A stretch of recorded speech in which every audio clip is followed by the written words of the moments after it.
चलो जी, आज हमारे पास एक क्वेश्चन है।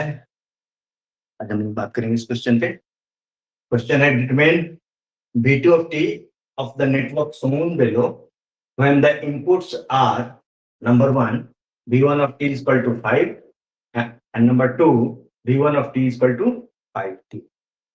Means this question includes two questions. दो क्वेश्चन है हमारे पास। एक आउटपुट मुझे निकालना है V2 of t। यहाँ पर आउटपुट निकालना है जब V1 of t 5 हो, ठीक है। दूसरा आउटपुट निकालना है V2 of t जब V1 of t input 5t हो। इस तरह का सिग्नल। और बेसिकली तुम देख सकते हो यहाँ पे कि 5 ये क्या है, ये डीसी सिग्नल है। हाँ, डीसी है 5 volt. V1 of t equal to 5 volt. और ये क्या है, एक रैम्प सिग्नल है 5t। चलो देखते हैं हम लोग इसको। तो सॉल्यूशन देखते हैं हम लोग इसका। सॉल्यूशन इसका हम लोग देखें number 1। when V1 of t is equal to 5, V1 of t is equal to 5, V1 of t is equal to 5 को अगर देखोगे तो हम लोग ड्रॉ कैसे करते हैं। अगर इसके ग्राफिकल रिप्रेजेंटेशन हम लोग देखें हैं V1 का, हम इस तरह से देख सकते हैं।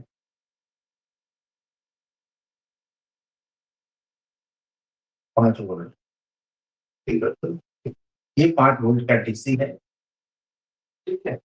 ये इंडिकेट कर रहा है ये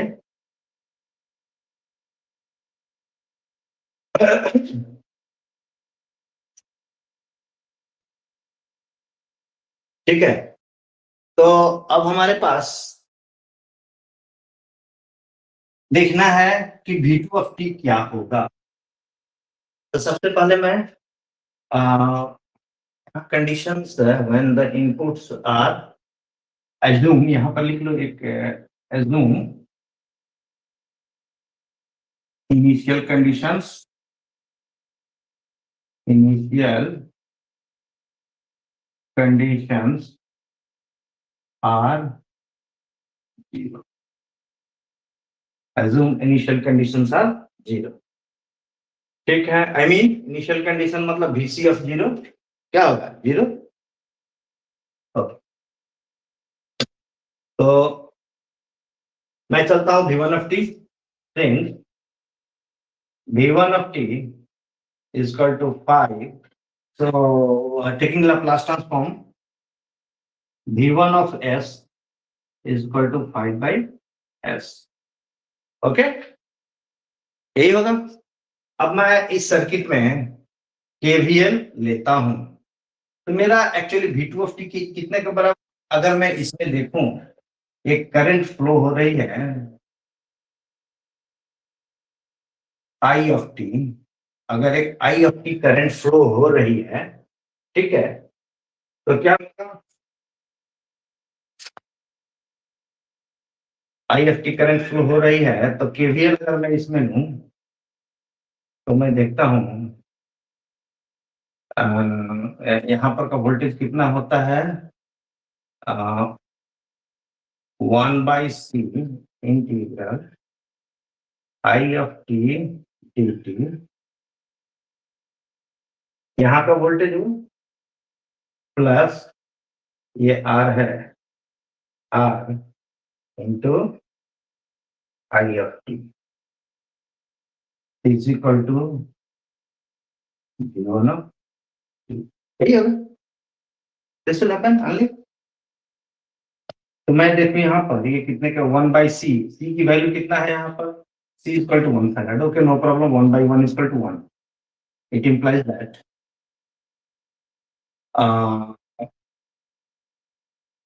integral I of t dt plus R कितना है 2 I of t equal to V1 of t कितने के बराबर 5।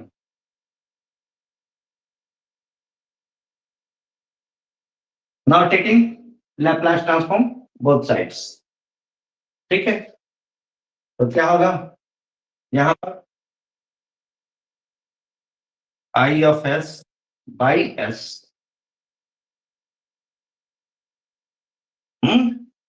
आई ऑफ एस बाई एस, और डीसी ऑफ जीरो एज्यूम कर रहे हैं हम, इनिशियल कंडीशन जीरो है।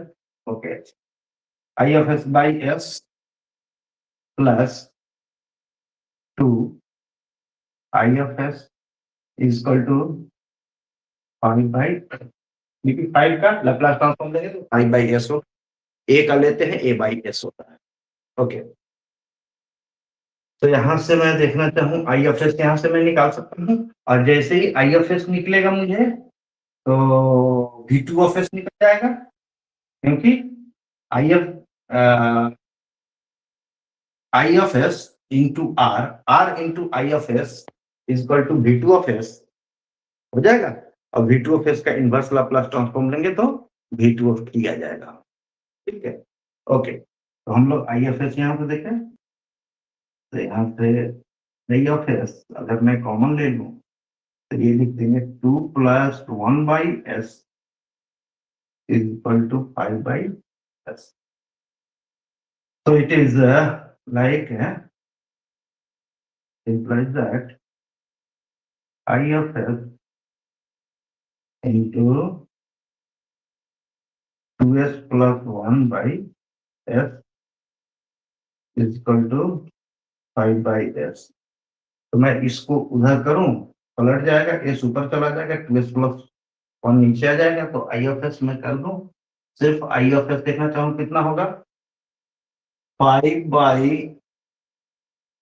s into s by 2s plus 1, s gets cancel,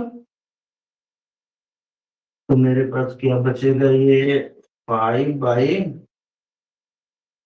2s plus 1, I F S मेरा ये बचता है। ठीक है, ऊपर मिटा दूं मैं यहाँ। ओके,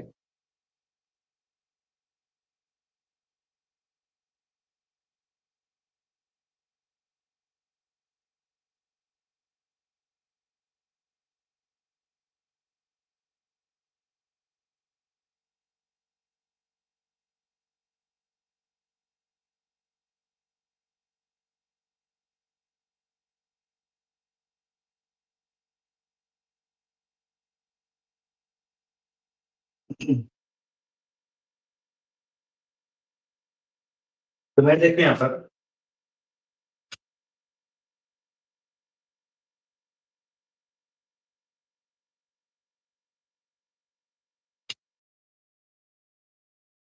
मैं देख सकता हूँ, यहाँ पर आई एफ एस में लिख दूं, I F S is equal to 5 by, अब इसको 2 में कॉमन ले लूं तो क्या होगा, s प्लस 1 बाई 2 में लिख सकता हूँ, I mean it is 5 by 2 divide by s plus 1 by 2, this is your I F S. ठीक है, आई एफ एस मुझे मिल गया, तो यहीं से मैं आई एफ टी निकाल सकता हूँ। आई एफ टी जब निकल जाएगा तो मैं direct B two F T निकाल सकता हूँ। तो now taking inverse Laplace transform, now taking inverse Laplace transform, Laplace inverse I of S is equal to, मैं लिख सकता हूँ 5 by 2 into Laplace inverse 1 by S plus 1 by 2, ये कितने के बराबर होगा, 5 बाई 2 लाप्लास इनवर्स ये कितने के बराबर होगा, 1 बाई एस प्लस ए, क्या होता है, e raise to the power minus a t, तो ए की जगह क्या है, हाफ है, तो e raise to the power minus half t. ठीक है, यही मेरा होगा आई एफ टी, ये क्या हो जाएगा मेरा आई एफ टी। मेरा निकालना क्या है, V2 of T, since V2 of T, V2 of T मतलब यहाँ का वोल्टेज कितना होगा, करंट इसमें गया I of T multiplied by this resistance, तो V2 of T is equal to 2 into I of T, 2 into I of T मेरा ये है 5/2 e raised to the power minus half t, so 2 gets cancelled, that equal to V2 of t कैसा होगा 5 e raised to the power minus t, ठीक है, ये हो गया तुम्हारा V2 of t निकल गया। अब इसको हम ड्रॉ भी कर सकते हैं, इसका फॉर्म ड्रॉ कर दे V2 का, V2 का 0 t, this is your V2 of t, at t is equal to 0, t is equal to 0, e raised to the power 0 is 1, so it is 5, and when t tends to infinity, e raised to the power minus infinity is 0, so it is exponentially,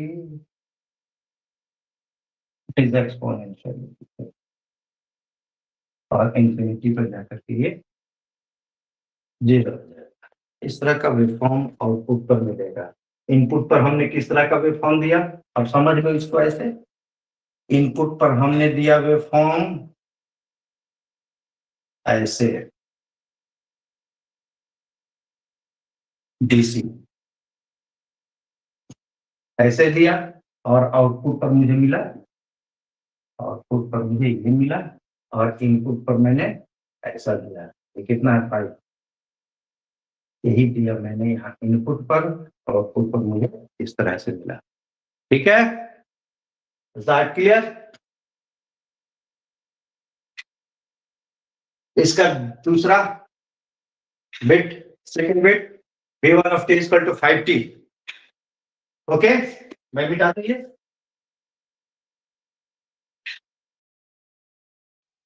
now I am having another function,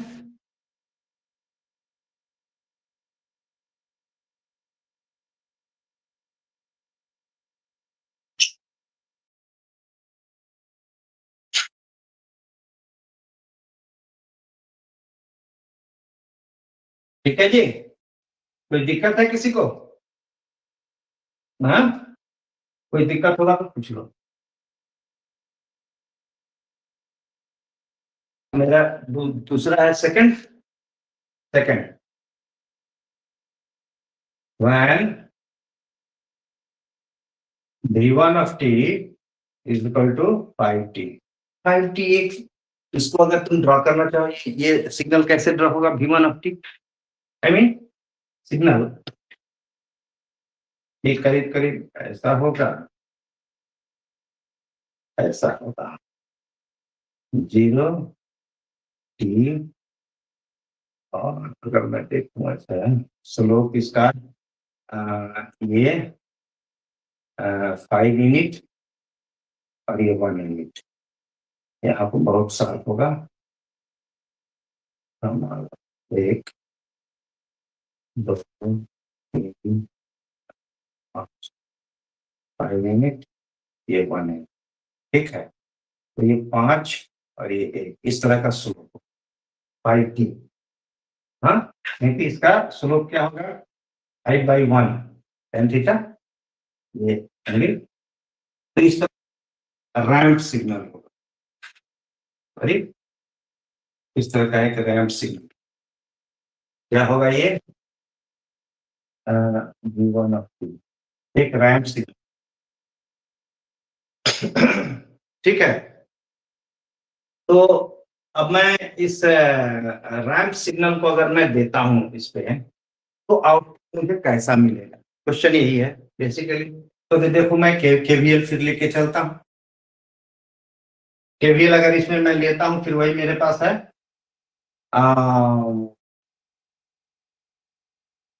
1/c integral I of t dt plus plus r I of t is equal to v1 of t। ठीक है, यहां से मैं देखो सी तो तुम्हारा वही हो गया 1/1 integral I of t dt plus 2 I of t is equal to v1 of t कितना है, that is 5t, right? Okay, now taking Laplace transform here, can I take it? तो लाप्लास ट्रांसफॉर्म अगर मैं लूं यहां पर तो क्या होगा, इंटीग्रल फंक्शन का Laplace transform I of s by s plus 2 I of s is equal to 5t, कितना होगा 5 by s स्क्वायर। ठीक है, t raise to the power 1, t raise to the power n का क्या होता है factorial n by s पर n plus 1। ठीक है, तो उसके हिसाब से जैसे मैं यहाँ देखता हूँ ना, Laplace transform of t raise to the power n is equal to factorial n divide by s raise to the power n plus 1। यहाँ पर अगर t है इसका मतलब t raise to the power 1 है, n की वैल्यू यहाँ पर 1 है, तो factorial 1 divide by n plus 1, तो 1 plus 1 2 s स्क्वायर हो जाएगा, वही मैंने लिख दिया है। ओके, तो यहां से मैं चलूं तो I of s अगर मैं कॉमन ले लूं, again I am having 2 plus 1 by s is equal to 5 by s square, that is equal to I of s into 2s plus 1 by s is equal to 5 by s square। मैं इसको यहां से यहां तक देखता हूं तो I of s मेरा कितना होगा, तो I of s is equal to 5 by s square into s by 2s plus 1, ठीक है ना। तो इस s से ये पावर कैंसिल हो जाएगा, that is equal to 5 by s into 2s plus 1।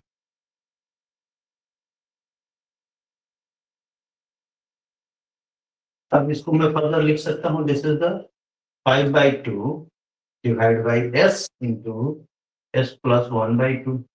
मैंने इसमें से कॉमन ले इसको ऊपर कर दिया, ये हो सकता है मेरा आइडिया। ओके, मैं ऊपर मिटा दूं,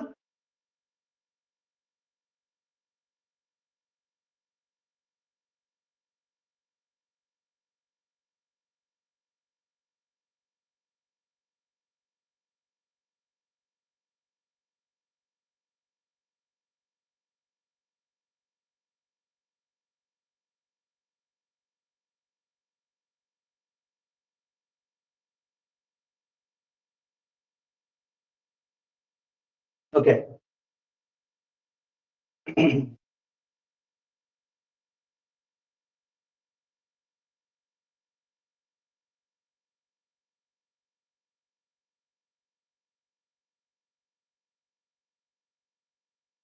यहाँ फिर से लिखता हूँ मैं, I of s is equal to 5 by 2 divide by s into s plus 1। तो इसको मैं सॉल्व करूंगा heavy side partial fraction method से, मैं इसको निकाल सकता हूँ, इसको मैं लिख सकता हूँ a by s plus b by s plus a की वैल्यू मैं यहाँ निकालूं, a is equal to how much 5 by 2 divided by s plus half at s is equal to 0। s is equal to this, so 5 by 2 divided by half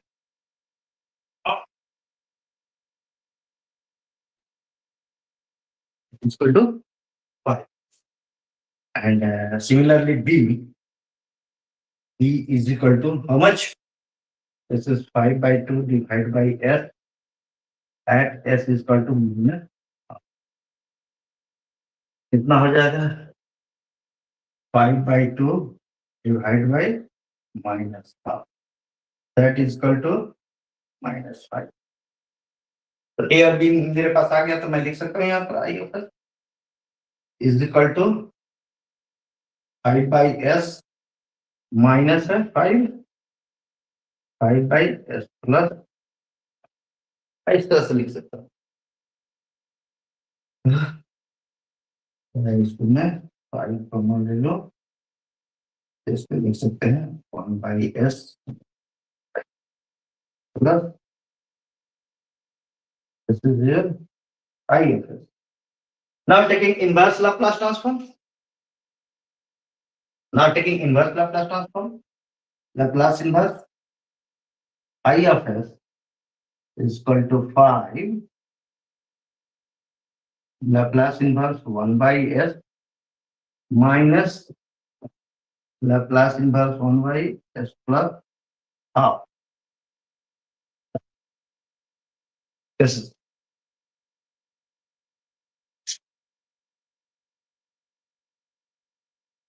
the Laplace inverse I of s. This is the I of t is equal to 5 into Laplace inverse 1/s. 1/s किसका है? 1 का 1 का Laplace transform 1/s होता है, तो 1/s का inverse Laplace transform 1, तो 1 minus 1/s plus a, again it is what? E raised to the power minus half t. I of t इतना हो गया तुमको, तो मुझे निकालना है क्या? V2 of t. Since V2 of t is equal to R I of t, it implies that V2 of t is equal to R how much? 2 I of t, यहां से वैल्यू ले लूंगा मैं, 2 into 5 1 minus e raised to the power minus half t, that is equal to 10 into 1 minus e raised to the power minus half t. This is your V2 of t. You got the answer? हमें answer मिल गया, इसको draw भी कर सकते हैं, इसका wave form भी हम ड्रॉ कर सकते हैं। उसका वेव फॉर्म कैसे ड्रॉ होगा? अगर मैं देखूं तो आउटपुट कैसा देगा, ये सर्किट इस सिग्नल के लिए, हाई की सिग्नल के लिए, मतलब यहाँ पर इनपुट कैसा है, इस तरह का है इनपुट, ठीक है 5t, this is V1 of t is equal to 5t, तो V2 of t क्या आएगा? V2 of t यहाँ पर ड्रॉ करके देख सकते हैं, 0, this is t, ठीक है, t is equal to 0, यहाँ से मैं शुरू करता हूँ, t is equal to 0, e raised to the power 0 is 1, so 1 minus 1 is 0, so it is 0, okay, and when t tends to infinity, अगर मैं infinity के लिए मैं जा रहा हूँ, t tends to infinity, e raised to the power minus infinity, ठीक है, is 0, so 10 into 1, 10, so it will be like this, this is the 10, और ये यहाँ पे एक्सपोनेंशियली इस तरह से है। तो देखो इनपुट मैंने दिया इस तरह का सिग्नल, एक रैंप सिग्नल, आउटपुट मुझे एक एक्सपोनेंशियल सिग्नल मिलता है। तो यहाँ पर एक गौर करोगे बात, दोनों केस में, इसमें हो या इसमें हो, तो हमें एक मोटे तौर पर एक आइडिया मिल जाता है कि जब भी ये एक्चुअली ये जो एक्सपोनेंशियल क्यों आ रहा है बार बार, उसका रीजन है ये कैपेसिटर, क्योंकि कैपेसिटर एक्सपोनेंशियली चार्ज होता है और एक्सपोनेंशियली डिस्चार्ज भी होता है, तो इसका आउटपुट कभी भी, जब भी यहां से करंट फ्लो होगा, तो या तो चार्जिंग करंट होगा या फिर डिस्चार्जिंग करंट होगा, और ये दोनों काम एक्सपोनेंशियली होता है, ठीक है। इसलिए ये आउटपुट हमेशा एक एक्सपोनेंशियल मिल रहा है मुझे, चाहे उसका ये एक पहले केस में अगर डीसी मैंने दिया मतलब कांस्टेंट वोल्टेज है, तो वो डिके हो रहा है, डिकेइंग एक्सपोनेंशियल। लेकिन अगर मैंने एक रैंप दिया तो ये इंक्रीजिंग राइजिंग एक्सपोनेंशियल मुझे आ रहा है, ठीक है। इतनी बात समझ गए? Okay, will move forward. एक क्वेश्चन ये हो गया हमारा। अब हम